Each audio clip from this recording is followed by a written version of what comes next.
சின்ன வயசுல இருந்தே ட்ரீ வரைய சொன்னாலே நம்ம இப்படிதானே வரைஞ்சிருப்போம். இந்த வீடியோ பார்த்ததுக்கு அப்புறம் நீங்க இப்படி வரைவீங்க. மறக்காம இந்த வீடியோவை சேவ் பண்ணிட்டு அப்படியே உங்க ஃப்ரெண்ட்ஸ்க்கும் ஷேர் பண்ணிடுங்க. வாங்க எப்படி வரையுதுன்னு பார்க்கலாம். ஃபர்ஸ்ட் இந்த மாதிரி ஒய் ஷேப் லைன் வரைஞ்சுக்கோங்க. அதுக்கு மேல ரேண்டமா இப்படி ஓவல் ஷேப்ஸ் போட்டுக்கோங்க. இந்த ஒய் ஷேப் லைன் ட்ரீயோட ஸ்டெம் வரையறதுக்கும் ஓவல் ஷேப்ஸ் லீவ்ஸ் வரையறதுக்கும் ரெஃபரன்ஸா இருக்க போகுது. நெக்ஸ்ட் ஒய் ஷேப் சுத்தி ட்ரீ ஸ்டெம் இப்படி வரைய போறோம். ட்ரீ சைஸ்க்கு ஏத்த மாதிரி ஸ்டெம் சைஸும் இருக்கணுங்க.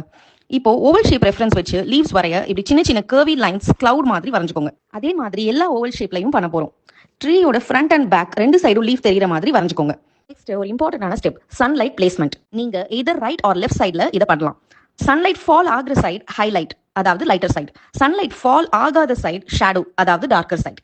இப்போ ஸ்டெம் அண்ட் பிரான்ச்சஸ்க்கு பிரவுன் கலர் கொடுக்கலாம். நான் இங்க பிரஷ் பென் யூஸ் பண்றேங்க.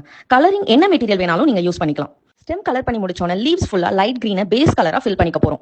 பேக் சைடுல லீவ்ஸ் வரைஞ்சோம் பாத்தீங்களா, அதுக்கு மட்டும் ஸ்லைட்லி டார்க்கர் ஷேட் கொடுத்துக்கோங்க. ஸ்டெப் முடிஞ்சதும் பிளாக் பென்ல இப்படி குட்டி குட்டி கர்வ் டீடைல்ஸ் கொடுத்துக்கோங்க, லீவ்ஸ் தெரியுற மாதிரி. நெக்ஸ்ட் ஷேடோ ஏரியாஸ்க்கு dark green brush pen use பண்ணி இப்படி லீவ்ஸ் மாதிரி வரைஞ்சுக்கோங்க. என்னோட டிராயிங்ல ரைட் சைடுல சன் இருக்க மாதிரி வரைஞ்சதால லெஃப்ட் சைடுல தான் ஷேடோ வரும். இப்போ ரிமைனிங் லைட் ஏரியாஸ்க்கு லைட் கிரீன் பிரஷ் பென் வச்சு இதே ஸ்டெப்பை ரிப்பீட் பண்ண போறோம். நான் இந்த டிராயிங்கை இன்னும் என்ஹான்ஸ் பண்றதுக்காக கீழே கொஞ்சம் கிராஸ் அப்புறம் பீப்பிள் நிக்கிற மாதிரி எக்ஸ்ட்ராவா வரைஞ்சிருக்கேன். இது ஆப்ஷனல் தாங்க. அவ்வளோதாங்க, ரியலிஸ்டிக் ட்ரீயை ஈஸியா வரைஞ்சாச்சு. நீங்களும் ட்ரை பண்ணுங்க, என்ன டேக் பண்ணுங்க. பிளஸ் நெக்ஸ்ட் டியூட்டோரியல்ஸ்க்கு என் ப்ரொஃபைலை ஃபாலோ பண்ணிக்கோங்க.